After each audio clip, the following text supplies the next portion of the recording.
بسم اللہ الرحمن الرحیم نحمدہ و نصلی علی رسولہ الکریم۔ صحیح البخاری کتاب بدء الوحی باب کیف کان بدء الوحی الی رسول اللہ صلی اللہ علیہ وسلم، یعنی رسول اللہ صلی اللہ علیہ وسلم پر وحی کی ابتدا کیسے ہوئی۔ حدیث نمبر 2، حضرت عائشہ ام المومنین رضی اللہ عنہا سے روایت ہے کہ حضرت حارث بن حشام رضی اللہ عنہ نے رسول اللہ صلی اللہ علیہ وسلم سے پوچھا، یا رسول اللہ، آپ کے پاس وحی کس طرح آیا کرتی ہے؟ تو رسول اللہ صلی اللہ علیہ وسلم نے جواب دیا، کبھی تو گھنٹی کی چھنکار کی مانند وہ میرے پاس آتی ہے، اور یہ وحی مجھ پر سخت ترین ہوتی ہے، اور وہ مجھ سے ایسی حالت میں الگ ہوتی ہے کہ جو اس نے کہا ہوتا ہے میں اسے ذہن نشین کر چکا ہوتا ہوں، اور کبھی فرشتہ آدمی کی شکل میں میرے سامنے آ کھڑا ہوتا ہے اور مجھ سے باتیں کرتا ہے، اور جو وہ کہتا ہے میں اسے ذہن نشین کیے جاتا ہوں۔ حضرت عائشہ رضی اللہ عنہا کہتی تھیں، میں نے آپ کو دیکھا کہ آپ پر وحی سخت سردی کے دن نازل ہوتی اور پھر آپ سے ایسی حالت میں جدا ہوتی کہ آپ کی پیشانی سے پسینہ پھوٹ رہا ہوتا۔ اس حدیث کی تشریح میں لکھا ہے، کیفہ بدء الوحی کے عنوان کے ماتحت دوسری حدیث جو امام بخاری نے نقل کی ہے، اس میں وحی کی کیفیت کے متعلق دو مشاہدے مذکور ہیں، ایک حضرت صلی اللہ علیہ وسلم کا جن پر وہ کیفیت گزرتی ہے،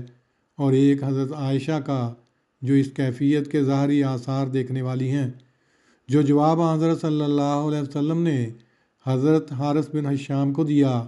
اس سے یہ نہیں سمجھنا چاہیے کہ وحی کی صرف یہی دو صورتیں ہیں، بلکہ حضرت صلی اللہ علیہ وسلم نے بطور نمونہ ان صورتوں کی دو بڑی قسمیں بیان فرمائی ہیں جو آسانی سے سمجھی جا سکتی ہیں، اور یہ دونوں حالتیں قواعد جسمانیہ پر گراں گزرتی ہیں۔ پہلی حالت زیادہ سخت ہے، قد وحی تو، یعنی جب وحی کی یہ حالت موقوف ہوتی ہے تو وہ کلام میرے ذہن میں نقش ہو چکا ہوتا ہے۔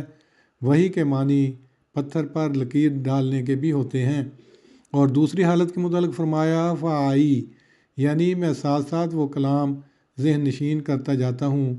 اس میں شعور ایک حد تک برقرار رہتا ہے۔ وحی کے معنی ہیں بات کو صورت سے پہنچانا، اور یہ مفہوم ہر ایک قسم کی وحی میں پایا جاتا ہے۔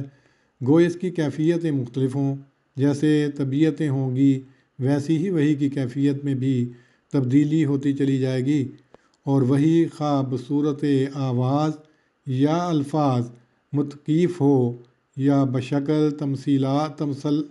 تمثلات ملکیہ ظاہر ہو،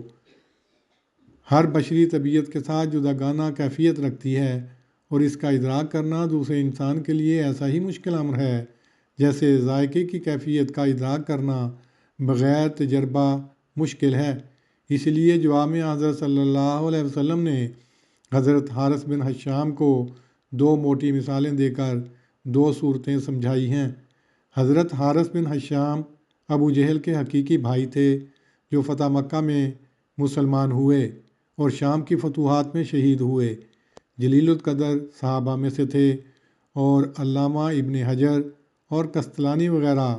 مشہور علماء کی یہی رائے ہے کہ حضرت عائشہ اس وقت پاس ہی موجود تھیں جب حضرت حارث بن حشام نے حضرت صلی اللہ علیہ وسلم سے یہ سوال کیا، اللہم صلی علی محمد وعلی آل محمد